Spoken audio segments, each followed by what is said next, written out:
नमस्कार मित्रांनो, तर आपल्या भारतीय संस्कृतीमध्ये जर विचार केला तर प्रत्येक सण, प्रत्येक व्रत आणि प्रत्येक महिन्याचं काहीतरी विशेष महत्त्व आहे. त्यापैकी जो आता सध्या जो चालू आहे आपला पुरुषोत्तम मास, अधिक मास किंवा काही लोक त्याला मलमास असं पण म्हणलं जातं. अत्यंत पवित्र असा महिना आहे. तर नेमकं या महिन्यात असं काय महत्त्वाची गोष्ट होती की ज्यात पूजा, तप, दान धर्म आणि अनेक उपवास अशा महत्त्वाच्या धार्मिक गोष्टी केल्या जाते. तर त्यामागचं काय कारण आहे, त्यामागचं वैज्ञानिक काय कारण आहे किंवा मग आपल्या इतिहासामध्ये काय कारण आहे, आपण सविस्तर याबद्दल जाणून घेऊ. तुम्हाला पण माहीत नसन की काय आहे ना, मला माहीत नव्हतं, आजच मला माहीत झालं. तर मी त्यातल्या काही महत्त्वाच्या गोष्टी तुमच्यासोबत मी शेअर करत आहोत. तर अधिक मास म्हणलं तर काय, अधिक मास जर म्हणलं तर अधिक दिवस. आता हे अधिक दिवस कुठून आले? आपलं वर्ष तर 365 दिवसाचं असते, पण विचार जर केला तर हे इंग्रजी वर्ष आहे 365 दिवसाचं. पण आपलं मराठी वर्ष जर, हिंदू वर्ष जर पाहिलं किंवा हिंदू जर कॅलेंडर जर पाहिलं आपला दिनदर्शिका, तर त्याच्या हिशोबानुसार आपलं वर्ष फक्त 354 दिवसाचं असते. म्हणजे 354 मायनस 365 जर केले वजा त्याच्यातले, तर जवळजवळ 11 दिवसाचा फरक पडते. मग हे 11 दिवस कुठं भरून काढते? तर त्याबद्दलच आपण यामध्ये जाणून घेणार आहोत की अधिक मासमध्ये हे जे 11 दिवस होते, हिंदू धर्मानुसार जे वर्षाचे दिवस राहते हे 354 दिवस राहते आणि इंग्रजी कॅलेंडरनुसार वर्षाचे दिवस 365 दिवस राहते. त्याच्या मधातला जो फरक आहे ना आपला 11 दिवसाचा, हे 11 दिवस मिळून एक नवीन महिना बनला जाते. तो महिना आपण समोर जाणून घेऊ की कसा बनतो. तर हा जो महिना आहे ना, हा महिना कोणत्या तरी एका महिन्याच्या नावावर येतो. तो पण इंग्रजी जो महिना राहते ना त्या महिन्याच्या नावावर नाही, तो आपला मराठी जो महिना राहते ना त्या महिन्याच्या नावाने येतो. त्यामध्ये श्रावण, आषाढ किंवा भाद्रपद अधिक असं नाव लागते समोर आणि त्यानुसार तो एक महिना वाढला जाते. तर तो कसा वाढला जाते समोर पाहू आपण त्याबद्दल.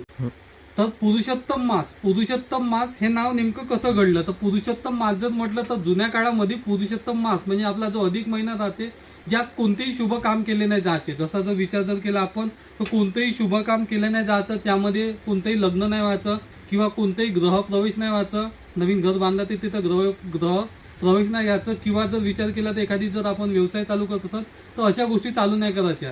तर या महिन्याला एकदम असा आपण त्याला म्हणू शकतो की चांगला महिना नाही आहे. या महिन्यात कोणतेही शुभ काम नाही करू शकत, असा महिना राहायचा.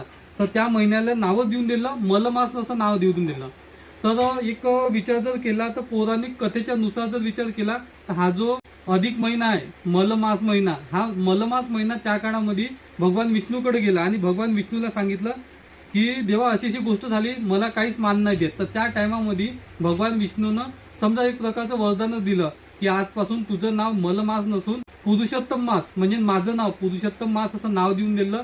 भगवान विष्णूचं नाव पुरुषोत्तम आहे आणि पुरुषोत्तम मास म्हणून नाव दिलं. पुरुषोत्तम म्हणजे सगळ्यात सर्वोत्तम म्हणजे जे 12 महिने राहते आपले, मराठी म्हणा का इंग्लिश, या इंग्लिश महिन्याचा सगळ्यात चांगला महिना म्हणजे हा पुरुषोत्तम मास म्हणजे अधिक मास. त्या दिवसापासून जेव्हापासून भगवान विष्णूनं याला वरदान दिलं त्या दिवसापासून या महिन्याला सगळ्यात महत्वाचा महिना मानला जातो व एकदम अत्यंत पवित्र असा महिना मानला जातो. अधिक मासाचं काय करावं, अधिक मासामध्ये नेमकं काय करायचं? अधिक मासामध्ये विचार जर केला तर सगळ्यात महत्वाचा विचार म्हणजे लोक धार्मिक किंवा आध्यात्मिक गोष्टीवर जास्त भर दिला जाते. त्यामध्ये जप आणि नामस्मरण केल्या जाते. त्यातल्या त्यासोबत आहे ना ओम नमो भगवते वासुदेवाय नमा असा जप करून आपण आपलं जे काही आपल्याकडून काही चुकीच्या गोष्टी झाल्या तर त्या आपल्या चांगल्या गोष्टी होऊ तर नाही शकत, पण त्याच्यामध्ये काहीतरी कमी तर होईल बा, त्यासाठी आपण प्रयत्न करू शकतो. असे नामस्मरण करून सकारात्मक ऊर्जा मिळू शकते आपल्या त्यात. तसंच अधिक मासामध्ये दानाला खूप जास्त महत्त्व दिलं जाते. तर आता विचार जर केला तर नेमकं कोणत्या प्रकारचे दान केले जाते? तर सगळ्यात महत्त्वाचं म्हटलं तर अन्नदान हे सगळ्यात श्रेष्ठ दान आहे. त्याच्यानंतर दुसरं दान म्हणजे आपलं वस्त्रदान. तिसरं दान म्हणलं तर गरिबांना मदत. जे काही आपल्या जवळपासचे लोक आहे की जे आपल्याला वाटते की गरीब आहे त्यांना गरिबाला मदत. त्याच्यानंतर आपले मूकप्राणी जसे आपली गोमाता गाय किंवा मूकप्राणी जे आहे त्यांना सगळ्यांना चारा किंवा जे पक्षी राहते उन्हाळ्यामध्ये पक्षींना पाण्यासाठी खूप जास्त त्रास होते. तो त्रास न झाला पाहिजे म्हणून आपण आपल्या घराच्या बाहेर किंवा जिथं होईल तिथं पाण्याची आपण व्यवस्था करून असं जर आपण जर केलं तर ते आपल्याला दानमध्ये आपल्याला पुण्य मिळू शकते. हे आपण अधिक मासामध्ये केले जाते. ज्या महिन्यामध्ये जास्तीत जास्त लोक उपास करतात, उपास केल्यानं फरक काही नाही पडत, पण उपास केल्यानं थोडंफार आपल्याकडून जे काही पुण्य घडायचं ते पुण्य घडते. त्यातल्या त्यात या महिन्यामध्ये आहे ना लोक मांसाहार म्हणजे मांसाहार पासून दूर राहते, त्याच्यासोबतच आपण मद्यपान झाले किंवा ज्या काही वाईट सवयी राहते त्यापासून आपण दूर राहून आहे ना आपले चांगलं काम करून यावर आपल्याकडून पुण्य घडत अशी त्यावर आपली भर दिली जाते. अधिक मासामध्ये नेमकं काय नाही करायचं असा जर विचार जर केला तर एक परंपरा चालू आहे. आपल्या परंपरेनुसार या महिन्यामध्ये कोणतेही शुभ काम जे आपल्याला महत्वाचे असते शुभ काम, तर ते शुभ काम केले नाही जात. त्यातल्या त्यात सगळ्यात महत्वाचं शुभ काम म्हणलं तर लग्न. या महिन्यामध्ये जर तुम्ही विचार करा, जसा महिना लागला महिना संपतपर्यंत कमीत कमी आपल्या हिंदू धर्मामध्ये तरी शुभ काम म्हणजे लग्न नाव. त्यातल्या त्यात कोणी एखादी घर जर बांधलं असेल तर गृहप्रवेश नाही करत. त्यातल्या त्यात नवीन व्यवसाय जर एखादी आपल्याला कोणता धंदा दुकान काही चालू जर करत असेल तर ते पण नाही होत.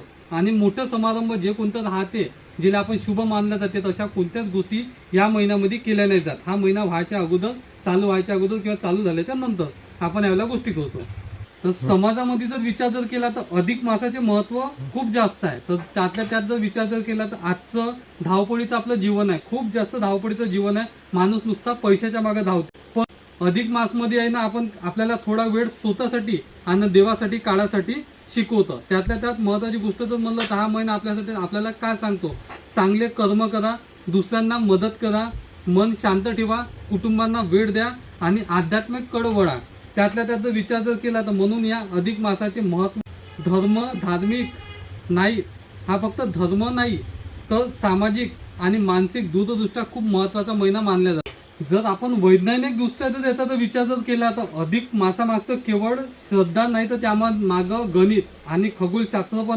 चंद्रवर्ष आणि सूर्यवर्ष, चंद्रवर्ष म्हणलं तर आपलं हिंदू मराठी वर्ष, आणि जर सूर्यवर्ष जर म्हणलं तर आपलं इंग्रजी जे जानेवारी फेब्रुवारी असते, आणि इकडं आपलं चैत्र वैशाख ज्येष्ठ आषाढ जो असतं, ज्या दोघांना जोडल्याच्या नंतर विचार जर केला तर जो आपलं चंद्रवर्ष असते तो फक्त 354 दिवसाचा असते आणि सूर्यवर्ष असते 365 दिवसाचा. त्याच्या मधामधला जो फरक असते 11 दिवसाचा जवळजवळ, तर तो 11 दिवसाचा फरक भरून काढायसाठी म्हणून हा आपल्याला अधिक मास आला जाते. तर हा त्या काळात हजारो लाखो वर्षाच्या पहिले या खगोलशास्त्राचा अत्यंत जवळून अभ्यास करून यातला व्यवस्था तयार करून आपल्याला सांगितलं आहे की अधिक मास असा एक महिना येईल. तर या गोष्टीचा जर आपण निष्कर्ष जर काढला तर पुरुषोत्तम मास म्हणजे फक्त एक अतिरिक्त महिना नसतो, तर आत्मचिंतन, भक्ती आणि दान संदेश देणारा महत्वाचा पवित्र काळ असते हा आपला अधिक मास. या महिन्यात जर आपण जर चांगले जर विचार, चांगले कर्म आणि देवभक्ती जर, तर मनाला समाधान मिळेल आणि जीवनात सकारात्मक बदल नक्की घडेल. म्हणून मित्रांनो, या अधिक मासाच्या थोडा वेळ देवासाठी, कुटुंबासाठी आणि समाजासाठी नक्की द्या. आणि महत्वाची गोष्ट, दान करा, नामस्मरण करा आणि चांगल्या विचारांना जीवन सुंदर बनवा. तर असा राहते आपला हा अधिक मास. याबद्दल तुम्हाला माहिती कशी वाटली आम्हाला नक्की कमेंट करा. काही चुकलं तर माफ करा आणि बरोबर असेल तर आपल्या या व्हिडिओला शेअर करा. धन्यवाद.